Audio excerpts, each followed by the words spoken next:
Art is a process. Art is a weapon. Art is catharsis and vindication. Art is a vampire. What does it demand? What does it cost? What does it steal? Is it worth it in the end?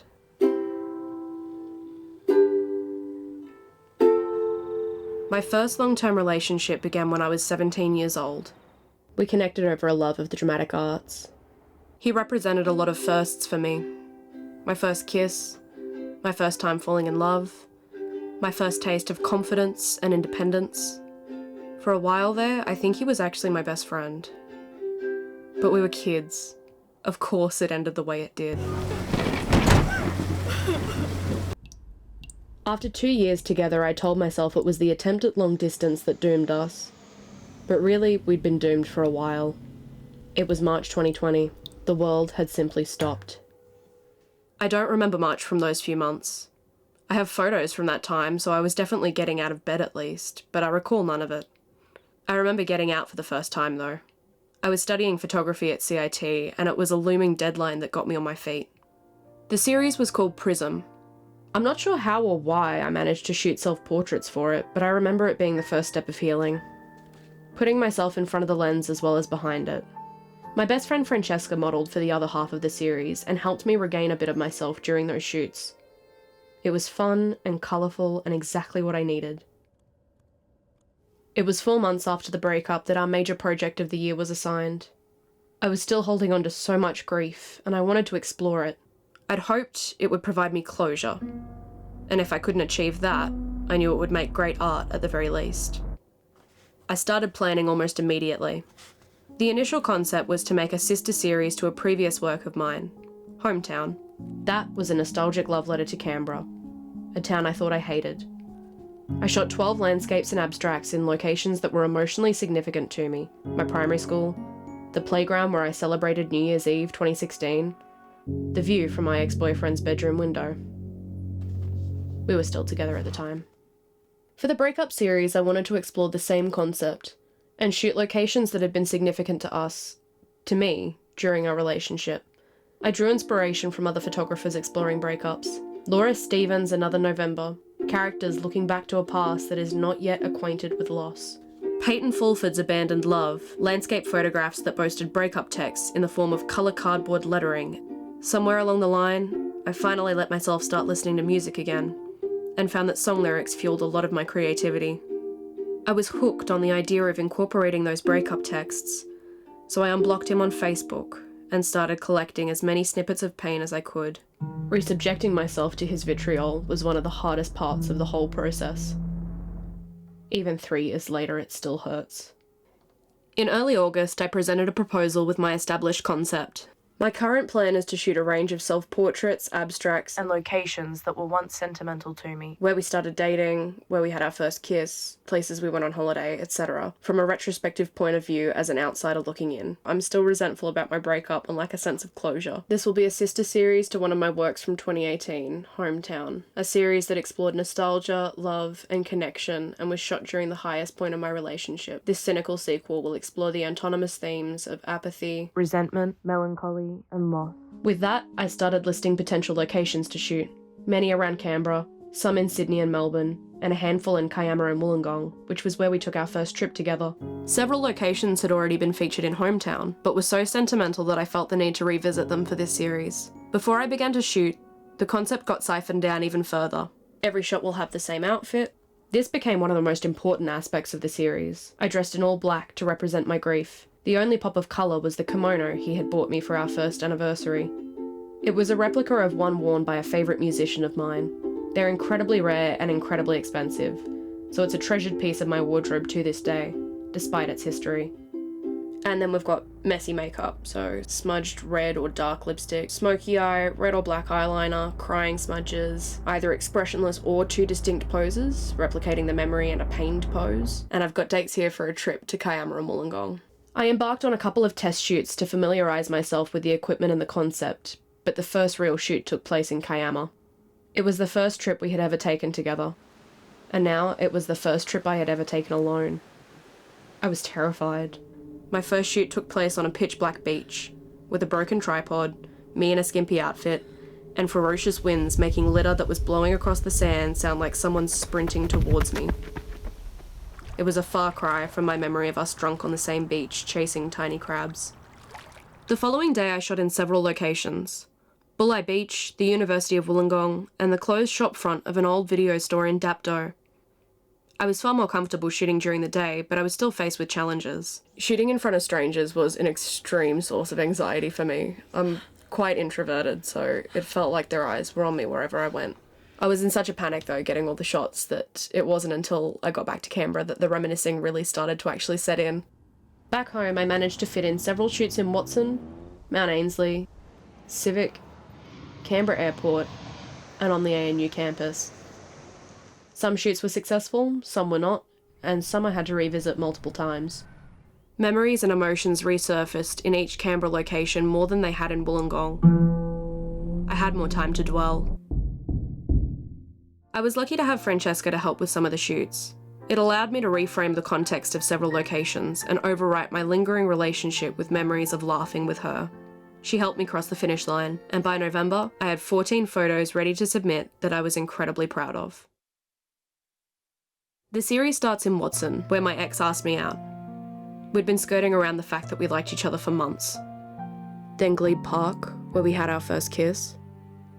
Then Simpson Street Playground.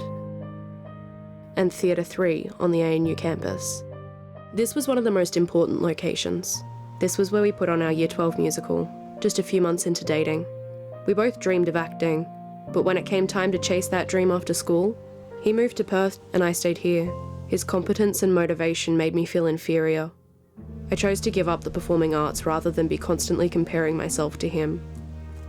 After we wrapped on the musical, my ex, best friend, and her boyfriend decided to celebrate with a drive up Mount Ainslie, another hometown location. I always feel at home up here, looking out over the modest sprawl of Canberra. My ex and I also drove up the mountain for our 6-month anniversary. After spending some time at the lookout, we'd realised our car battery had died, trapping us up there for hours in the frigid night air with the car windows stuck open. I couldn't find it in me to be upset. I still go up there sometimes, not just for art projects, but to chase that feeling of being at home. The next photo is my favourite. It was also the hardest to shoot.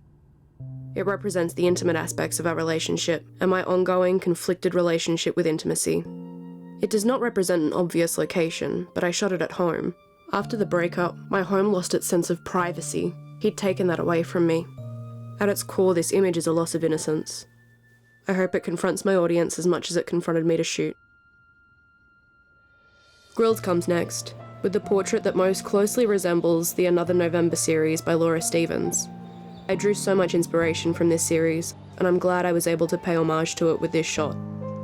We move on to the Wollongong trip, and this was where the cracks started to form between us. Some of these memories are euphoric, and some are laced with melancholy and anger. One is poetic more than anything. The closed storefront in Dapto was once a video store that we happened upon after hours of searching for somewhere to rent the Slenderman DVD, for no particular reason other than it was an adventure. When I travelled back there, the store was gone. It had closed mere weeks after we'd visited it. It worked perfectly for the portrait. Another part of my life, my memories, gone like he was. We briefly visit Canberra for my baby Sue portrait. This was where we'd spent our first anniversary, after he'd gifted me that kimono. I'd recorded a cover of one of our songs for him, Adore by Amy Shark. I'm incredibly insecure about my singing ability, so it felt like giving him a piece of my soul. I can't really listen to Amy Shark songs anymore.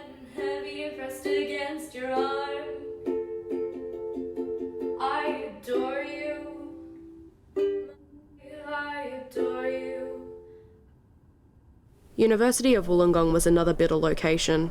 I'd had 2 early starts at work that week, but still got up at 5 AM that day to drive him to Wollongong for a university acting audition. I myself had stopped trying at that point. I waited in the car for him for 4 hours, trying to catch up on the sleep I'd missed, but instead dwelling on my jealousy, resentment, and insecurity, feelings that eventually became too much for either of us to bear. The last place I ever saw him was Canberra Airport as he got on his plane to Perth, so that's where this series ends. At this point in the series, I'm no longer a ghost. I've regained my sense of self, I'm ready for closure. I wrapped the series in a neat little bow and called it March Onwards, to represent my experience post-March 2020, and also my determination to move on. It's incredibly pretentious, but a name I'm still proud of to this day. I also found a way to incorporate the breakup texts, entitled each image with one of the phrases that still haunt me today. Can we talk? I care about you more than you could ever know. I don't know how to help you. Being with you isn't worth the effort. I don't miss you. I miss the idea of you. Of course I'm still attracted to you. There's no bargaining with me on this. I'm so sick of being with you. I can't do this anymore. I think this is something I needed to do. You'll understand one day. You're fucking stitched into my life. I couldn't cheer you up at all. Do you regret us? I even framed my favourite image and made it the feature piece in my first ever exhibition.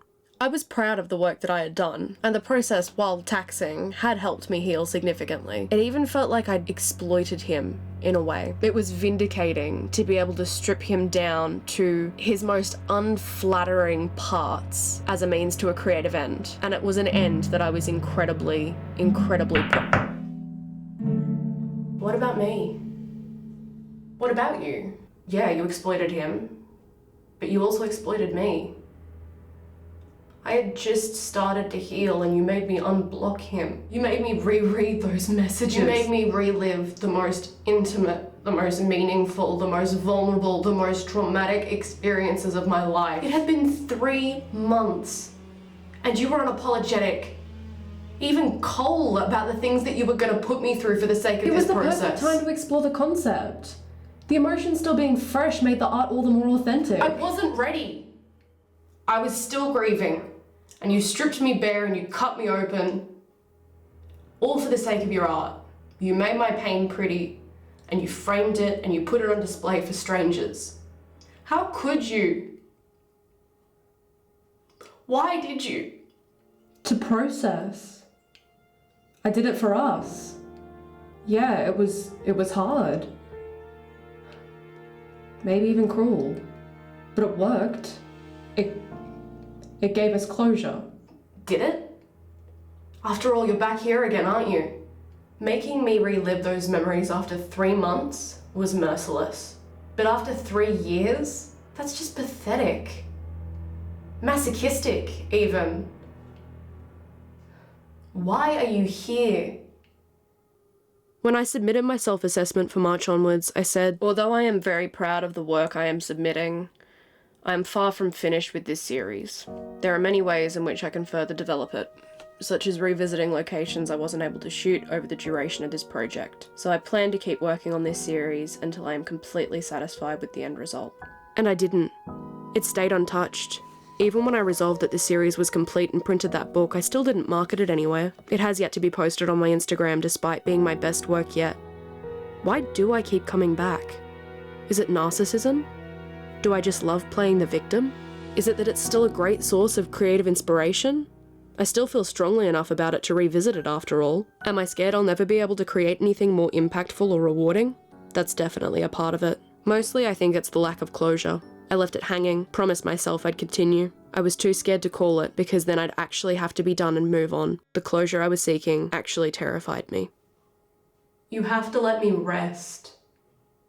I think that's why I'm back, digging up the bones one more time so that this film can be the conclusion. I loved March Onwards. No matter what she says, the creative process helped me grow. I learned independence and self-love.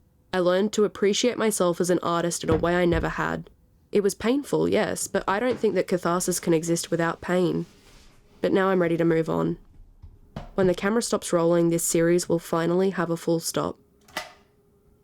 I just hope it sticks. Get me a drink, I get drunk off one sip just so I can adore you. I want the entire street out of town just so I can be alone with you. No, go when you're ready, my head's getting heavy, pressed against your arm.